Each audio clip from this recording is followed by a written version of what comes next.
Salut à tous les amis, salut les fidèles du 11 lyonnais, c'est Mika, très heureux de vous retrouver et j'espère évidemment que tout le monde se porte bien. L'actu n'est pas très riche en ce moment, pas très dense on va dire, il y a peu de contenu à scruter, à traiter. Il y a une petite rumeur en Turquie pour Lucas Perry sur un éventuel intérêt de Galatasaray. Mais à part ça, pas grand chose, si ce n'est aussi peut-être le dossier entre la LFP et DAZN, mais sinon, à part ça, pas grand chose. Donc je me suis dit, Mika, on va un petit peu anticiper le match de ce week-end pour l'OL, en préparant techniquement, une vidéo sur le Paris Saint-Germain, avec en toile de fond une question toute simple, que vaut vraiment ce PSG ? La réponse, elle est assez évidente. En Ligue 1, Paris, ça écrase tout le monde, ça domine tout le monde, ça martyrise tout le monde. Moi, j'en ai un petit peu ras la casquette, je ne vous le cache pas, mais c'est comme ça. C'est le foot français qui est fait en non pas 2, mais en 3 vitesses, avec un PSG qui domine tout le monde. En dessous, Marseille qui est plutôt bien, mais qui fait un solide dauphin, seulement dauphin du PSG. Et dans la foulée, eh bien, un wagon de clubs qui lutte pour les places européennes, donc même quasiment en 4 temps, puisqu'après il y a tous les clubs qui sont dans le bas de classement et qui, eux, ont peu d'ambition autre que le maintien en Ligue 1. Donc, je voulais faire pour vous un contenu précis, tactique, foot, technique sur ce Paris Saint-Germain-là de Luis Enrique. Alors, évidemment, tout le monde connaît l'équipe, il y aura pas de scoop de dingue sur ce PSG-là, mais je voulais vraiment scruter avec vous, avec des images à l'appui, pour vraiment vous dire ce que moi je pense de ce PSG-là. Les amis, avant de commencer, n'oubliez pas, très important, pour une telle vidéo qui demande beaucoup de travail, d'heures de visionnage des matchs, de séquences vidéo, ça prend beaucoup de temps, donc pensez au petit pouce qui fait très plaisir, pensez aussi à commenter, à me dire sous la vidéo maintenant vos différents points de vue sur ce PSG-là, pensez à vous abonner, et enfin à activer la cloche pour ne rien manquer si vraiment vous aimez ce que je fais sur le 11 lyonnais.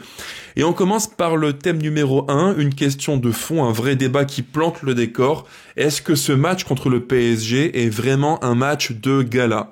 Ma réponse est simple, c'est non. Non, il faut arrêter d'utiliser cette expression qui me gonfle. J'en ai marre des PSG, OL PSG, où à chaque fois on lit dans la presse, on entend par-ci et par-là, c'est un match bonus, c'est un match de gala, peu importe ce que l'on fera, Paris, c'est au-dessus de la mêlée. J'en ai ras-le-bol. Franchement, j'en ai ras-le-bol. Ce discours de loser commence à me gonfler. D'autant plus dans le contexte actuel de l'OL, qui en tout point ne justifie pas qu'on puisse se dire match bonus de gala pour l'OL. Non, faut arrêter, on est l'OL, et quand on est l'OL, on doit vouloir gagner tous les matchs. Même si c'est compliqué, même si Paris c'est un niveau qui est, je pense, en Ligue 1, voire 2 crans au-dessus de nous, clairement, mais il faut préparer ce match en voulant le gagner. Parce que le contexte de la Ligue 1 fait aussi qu'on est un peu pris avec le couteau sous la gorge. Quand je prends le classement, les amis, que je vous mets à l'écran maintenant, bon, Paris, c'est le leader incontesté qui surdomine tout le monde, 56 points, 10 de plus que l'OM, et nous, on est actuellement 6e. À 36 points, et donc à 4 points de l'AS Monaco, qui est le premier, donc, pour les places qualificatives en Ligue des Champions, dans le top 4 en Ligue 1. On a donc 4 points de retard.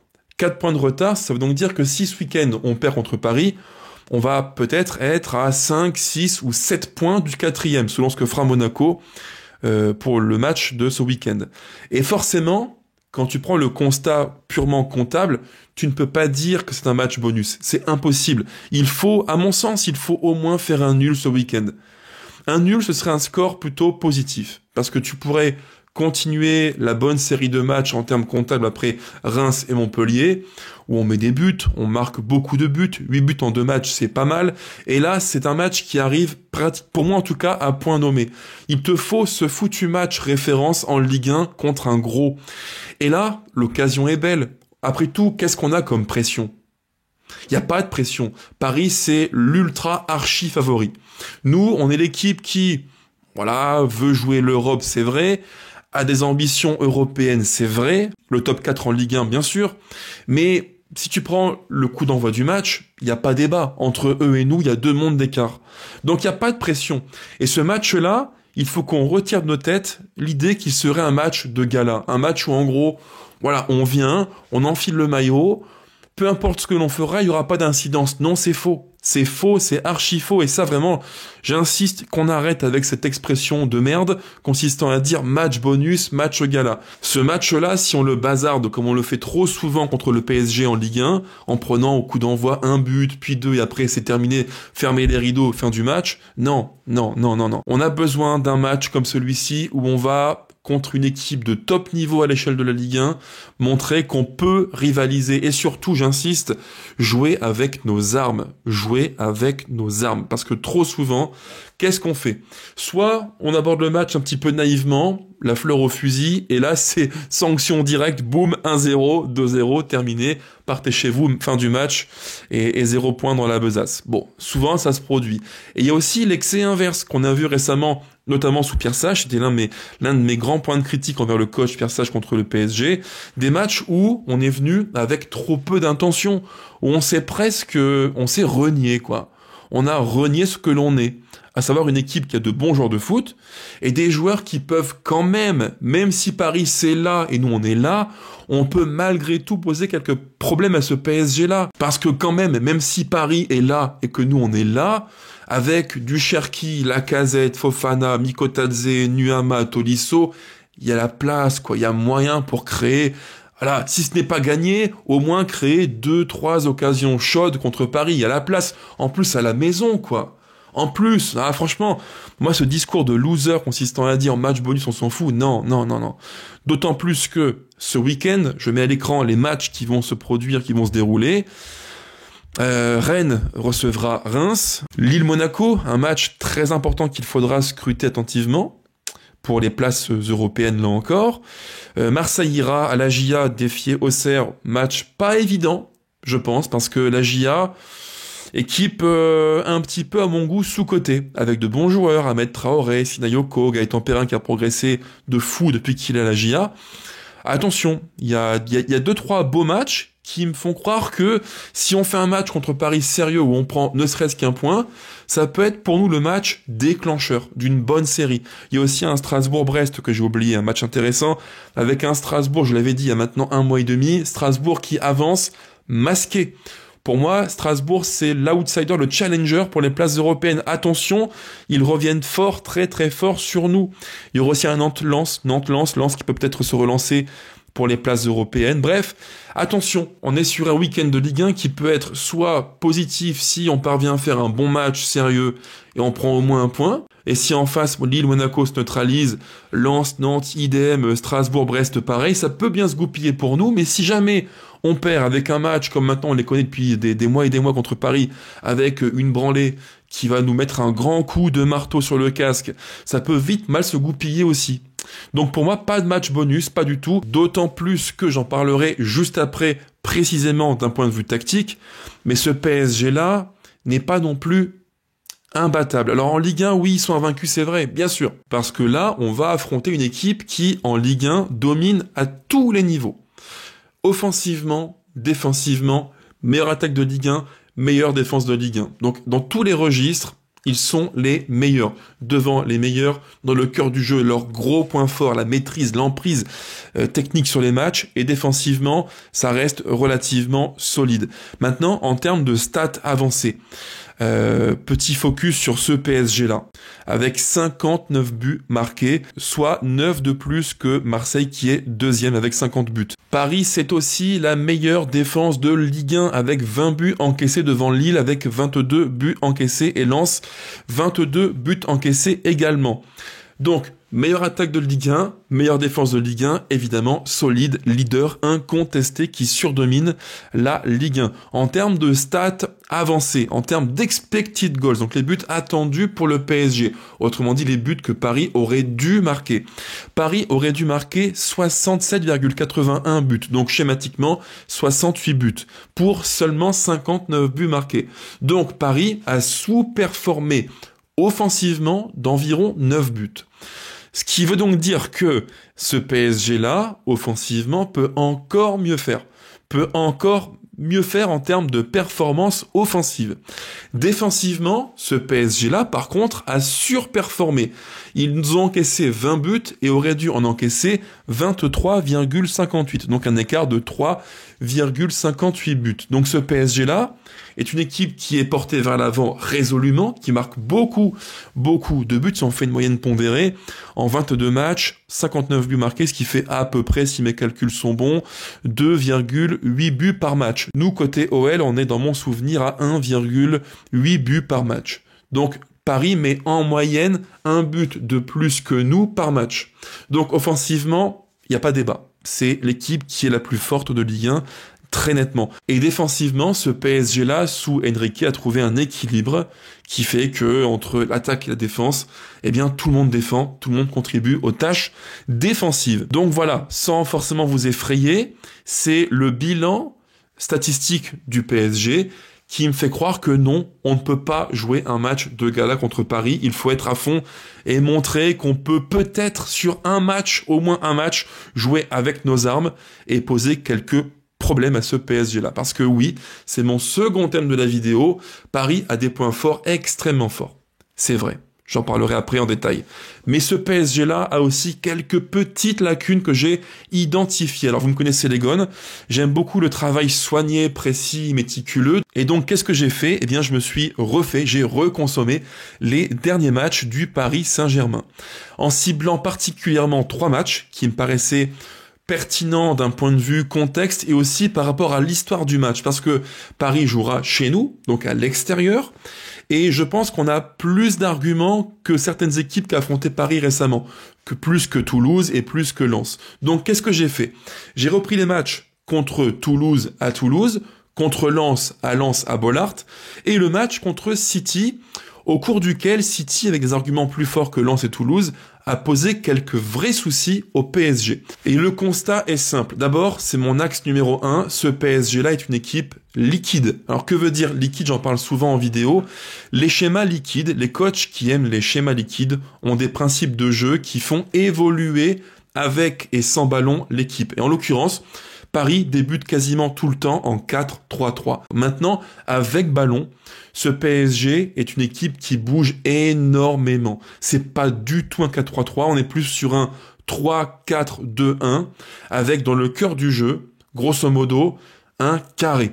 Un carré qui est le principe fort de tous ces coachs que j'aime bien, qui sont dans l'air du temps, les De Zerbi, les Pep Guardiola, les Enrique, les Maresca, tous ces coachs qui veulent, et aussi j'y pense Fonseca à l'OL, tous ces coachs qui veulent dans le cœur du jeu installer une forme d'emprise technique. Et lui, Enrique, il est en plein dans cette mouvance-là, avec un carré qui se forme avec ballon. En fait, sans ballon 4-3-3, avec ballon, Hakimi devient une sorte de piston droit, milieu droit, relayeur. Il se réinsère dans le cœur du jeu et il vient souvent appuyer les deux milieux que sont bien souvent Vitinha plus Neves plus Fabian Ruiz.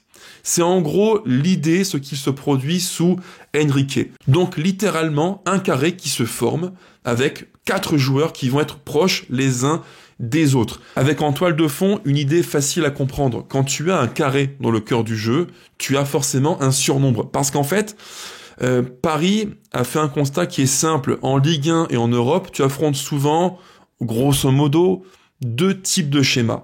Le 4-3-3, le 4-2-3-1 et parfois le 3-4-3.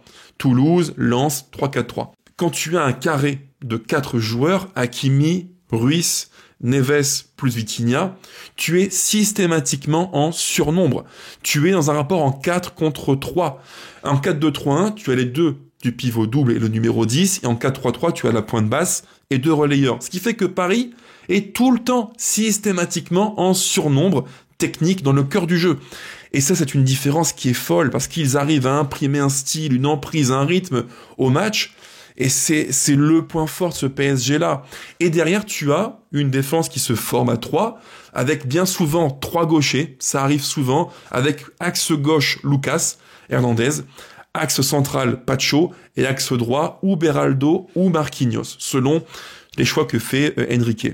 Et sur les côtés, tu as 2 joueurs qui ont pour vocation, pour mission que leur confie le coach parisien, d'écarter le plus possible, de jouer le 1 contre 1, de pilonner H24 la profondeur et de faire mal dans du 1 contre 1. Avec une particularité, c'est que Paris joue sans véritable numéro 9. c'est très mouvant. En fait, tu peux avoir soit Kvaratskhelia qui prend le côté ou l'axe comme faux numéro 9, Barcola l'a fait aussi, Dembélé le fait aussi, Kang In-lee le fait aussi, c'est extrêmement variable. Et bien malin celui qui peut dire à l'instant T quelle sera la compo du PSG.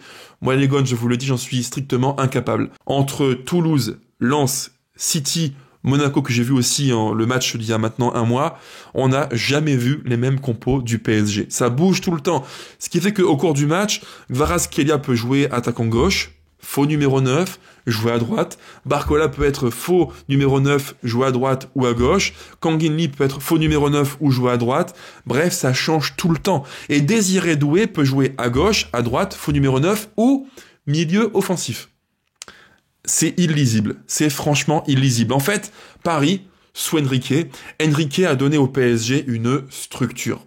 Pour faire simple, 4-3-3 sans ballon, 3-4-3 avec ballon, le carré dans le cœur du jeu, 2 joueurs de côté qui vont écarter le jeu du PSG et devant, beaucoup de mouvements. Beaucoup de mouvements, ce qui fait que il y a une structure, comme dirait Fonseca, mais la structure est animée par des mouvements qui vont la déstructurer, qui vont provoquer un déséquilibre permanent. Ce PSG-là, c'est beau à voir, c'est un peu comme une symphonie, oui, je dirais une valse permanente. Ça bouge tout le temps, les uns par rapport aux autres. Au cours du match, on pourra très bien voir contre nous, Barcola jouer à gauche, puis numéro 9, puis à droite, tout comme on pourra voir aussi Désiré Doué relayeur, plus haut, à droite, à gauche, tout comme on verra aussi, et c'est vraiment intéressant.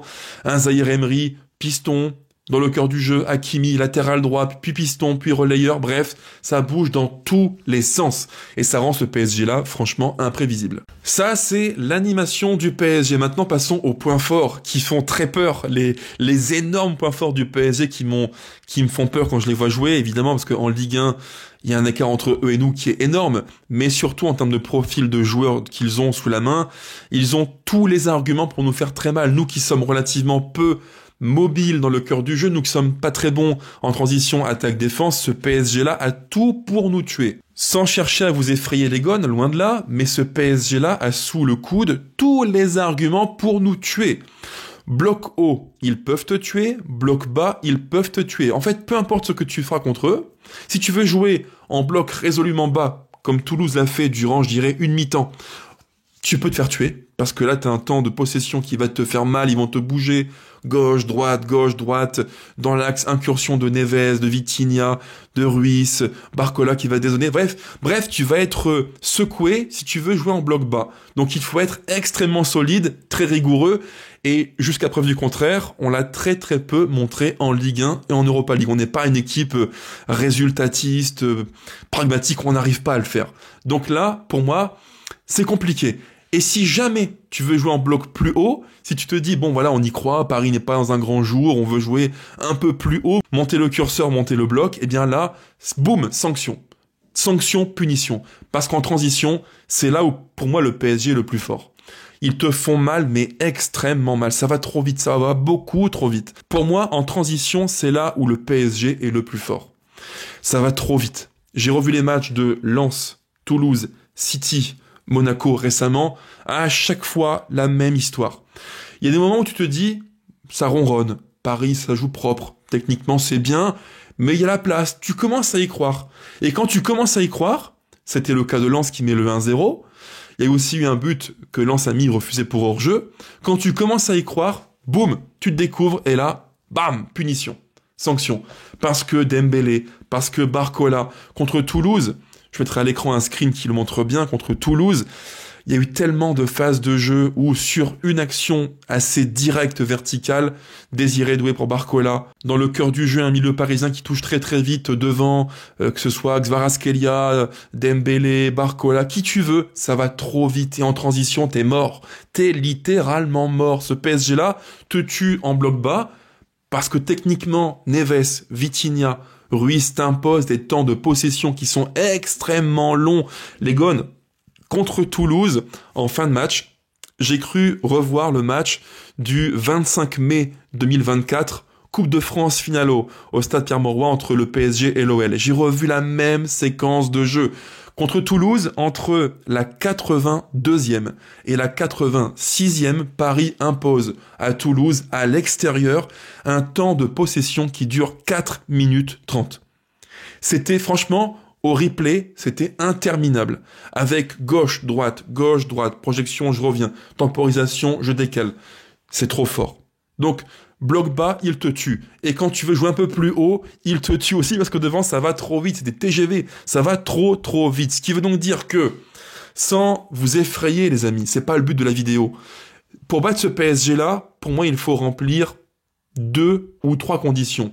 Number 1, il faut être défensivement extrêmement rigoureux, ne pas trop se livrer et alterner temps de gestion en bloc bas, groupé et dense, et temps de projection. C'est pas facile, parce que Paris a aussi défensivement les armes pour contre-presser et t'agresser. Contre City, contre Toulouse, il y a eu des moments qui sont forts, vraiment forts, où tu te dis, Paris perd le ballon, parce que ça arrive, c'est pas non plus une équipe infaillible, c'est pas le Barça Prime de Guardiola, mais quand ils perdent le ballon, tout de suite, récupération, switch mental, pressing, contre-pressing. Et c'est en ça que c'est fort, parce que très souvent, Paris a déploré avoir une équipe où, grosso modo, il défendait à 8 et pas à 11, avec devant Neymar, Messi, Mbappé qui ne défendaient pas. Là, les Gones, je vous prie de me croire, défensivement, tout le monde fait les efforts. Tout le monde défend et tout le monde fait les replis défensifs. Contre Toulouse, j'ai vu une séquence qui illustre exactement ça. Une séquence où Barcola est attaquant droit, Paris perd le ballon, transition pour Toulouse, et dans la foulée, Barcola, qu'est-ce qu'il fait? Effort de 50 mètres, à fond les ballons pour finir latéral droit et récupérer pour défendre son camp. Voilà, c'est ça aussi le PSG. On attaque tous ensemble et on défend tous ensemble. C'est fort et c'est aussi pour moi l'axe de progression majeur sous Enrique. Il a créé une équipe de robots. Et je reprends pour appui ce qu'a dit le coach Éric Roy de Brest après le match de Ligue des Champions entre Brest et le PSG à Guingamp. Et Éric Roy dit contre le Real Madrid, on fait un match plein, des courses, du mouvement, des efforts, de la rigueur, beaucoup de courses. Et il avait sorti une stat vraiment intéressante. Il avait dit, nous, côté brestois, on a couru environ 116 km à la fin du match. Et le Real Madrid, de Mbappé, de Vinicius, de Rodrigo, avait couru 120 km. Ce qui est déjà beaucoup. C'est beaucoup. Et il dit, mais c'est pas ça le pire. Éric Roy dit, contre le PSG, après le match de Ligue des Champions, nous, on a refait un match plein, on a encore beaucoup couru, mais eux, ils ont encore plus couru que le Real Madrid. 122 km. 122 km. Je rappelle qu'à l'époque, sous l'ère Neymar, Messi et Mbappé, Paris, en LDC, courait à peu près 110, 111 km. En l'espace de 2 ans, Paris court plus de 10 km de plus par match en Ligue des Champions. Ça, il faut aussi réfléchir. Ça veut dire que Paris, avec ballon, c'est dominant, mais sans ballon, tout le monde court, tout le monde fait les efforts. Ce qui fait que ce PSG-là, pour moi, est quasiment en Ligue 1 injouable. Mais petite lueur d'espoir, les gars, dans l'obscurité du PSG, j'ai quand même décelé quelques petites failles. Oui, Paris défend bien quand il faut récupérer vite en 3, 4, 5 secondes, c'est vrai. Mais ce PSG-là a un petit peu le revers de la médaille.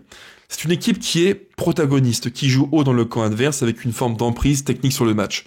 Mais, parce qu'il y a un mais, quand ils perdent le ballon, ils sont en schéma 3-4-2-1.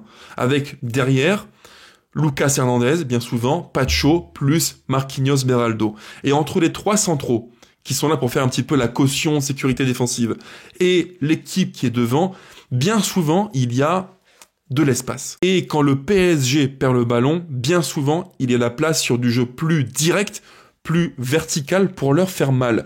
Lens l'a très bien fait au Stade Bollaert. City l'a aussi bien fait.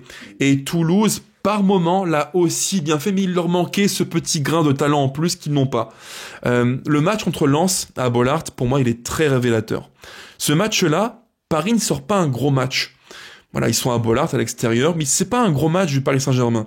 C'est un match sérieux, où il y a plein de temps de possession assez marqués, affirmés, bref, une emprise technique sur le match, mais Lens a imposé un rapport physique, notamment avec 2 numéros 9 qui ont en fin de match été Enzola plus Koyalipou, Et sur quelques séquences de verticalité, le RC Lens a fait très très mal au PSG. Reprenez le but du 1-0 et le 2-0 qui a été annulé pour le RC Lens. C'est exactement ça, ce que je vous dis là. Phase de jeu direct, verticalité, Nzola en appui, pivot, prise profondeur, il fait très mal. Et Paris est friable en profondeur. Paris est friable en transition, attaque, défense, mais rapide, jeu direct. Et ça, c'est pour moi peut-être l'axe sur lequel doit insister le plus Fonseca. Il faut, à la perte de ballon du PSG, récupérer vite pour nous et tout de suite toucher en transition Fofana, Nuama pour aller vite devant. Si je reprends les différents axes que j'ai évoqués, j'ai dit Paris est fort en bloc haut parce que Vitinha, Neves, Kanginli, bref, de bons joueurs de ballon qui sont forts dans les petits espaces. Mais ce PSG-là, je vous l'ai dit aussi, en transition attaque-défense, a quelques fragilités. Et quand on met tout ça bout à bout, en tout cas, je pense, c'est mon point de vue, et je pense que ça fera un peu débat dans les différents commentaires, je pense qu'il faut moduler le 4-2-3-1 de Fonseca. Il te faut, en 4-2-3-1, un pivot double qui, sous pression, est à l'aise et mobile pour se retourner. C'est pour ça que, selon moi, sous pression, si on met Tessman-Matic, c'est perdu d'avance. Vraiment, je le pense, si on met Tessman, Matic, sous pression, on va exploser. Ils vont se prendre le pressing de Dakimi, l'agression de Neves, le pressing de Vitinha, plus la pression des côtés avec Barcola, etc., de Kvaratskhelia, on va voler en éclats. Il te faut des joueurs dans le cœur du jeu qui sont mobiles, qui peuvent, sous pression, être forts, se retourner vite et sortir proprement les ballons. Et là, les gones, je pense que vous voyez où je veux en venir. Dans la mesure où Almada est à court de forme, je pense, il sera sur le banc. Ça me paraît logique. Mais je pense qu'en pivot double, il faut Matic pour son expérience, pour temporiser, pour gérer les temps faibles. Et je pense qu'il te faut aussi Tolisso plus reculé pour son jeu au pied qui est fiable. C'est l'un de ceux qui, sous pression, est le plus à l'aise. Donc, deux joueurs d'expérience qui vont gérer le tempo, temporiser. Et là, c'est là où pour moi, il y a une vraie subtilité. Il faut, j'en suis intimement convaincu, il te faut dans le cœur du jeu ce joueur qui va te libérer sous pression, qui va t'oxygéner. Cherki, je pense qu'il faut le réinsérer dans le cœur du jeu et lui dire « Ryan, ta mission est simple. Inspire-toi de ce qu'a fait Antoine Griezmann en bleu durant l'Euro et la Coupe du Monde qu'on a joué récemment. Autrement dit, tu n'es pas numéro 10, tu n'es pas numéro 8, tu es ce joueur qui va décrocher, contribuer au jeu, ressortir les ballons et libérer techniquement tout le monde sous pression. C'est trop important. Si tu mets un milieu Tolisso, Matic, Tessman, t'es mort. J'en suis convaincu, tu seras mort parce que tu manqueras de mobilité et sous pression, tu vas bégayer, c'est sûr. Tu vas prendre la foudre. Il te faut des joueurs qui seront forts dans les petits espaces. Et là, les amis, si je déroule mon plan, pour moi, il faut aussi, pour les transitions défense-attaque côté OL, pour jouer vite vers l'avant, c'est impératif, il te faut à gauche Fofana, profil vertical, et à droite, Nuama. Moi, je mettrais pivot double Tolisso, Matic, en 10-8 offensif, Cherki, à droite, Nuama, à gauche, Fofana, et en pointe, je pense qu'il te faut un point d'appui que ne saura pas remplir Mikotadze. Donc, pour moi, Lacazette. Je pense que dans ce match-là, un bon Lacazette, qui, dos au jeu, sera essentiel, prépondérant, ça fera la différence. Moi, les amis, le match aller, je l'ai encore ici, au Parc des Princes, parce qu'on fait un match qui, franchement, est trop mièvre, on ne tente pas assez, on n'a pas, en fait, libéré les énergies. Faisons parler la magie, quoi. Quand tu as Cherki, Lacazette, Fofana, Mikotadze, Nuama, Tolisso, Almada, laisse parler le foot. Voilà, assume. Je préfère 1000 fois un match où tu perds 3-1, 4-1, en ayant rendu les armes au champ de bataille, plutôt qu'un match où tu perds 2-0, 2-1, où il se passe rien et Paris est en totale maîtrise. Moi, le match de Coupe de France l'an passé, il m'a traumatisé. Ah, ça m'a saoulé. Et le match aller au Parc des Princes, il m'a aussi gonflé. Voilà, je veux voir un match d'ambition. Quitte à perdre, autant perdre avec les honneurs. Toujours. Les amis, si la vidéo vous a plu, pensez au petit pouce. Ça prend 2 secondes, c'est très rapide, ça fait très très plaisir. Pensez aussi à me dire en commentaire vos différents points de vue sur le match. Pensez à vous abonner. On est quasiment 5300, c'est énorme. Merci à tous pour la belle dynamique du 11 lyonnais. Allez l'OL, salut, ciao ciao.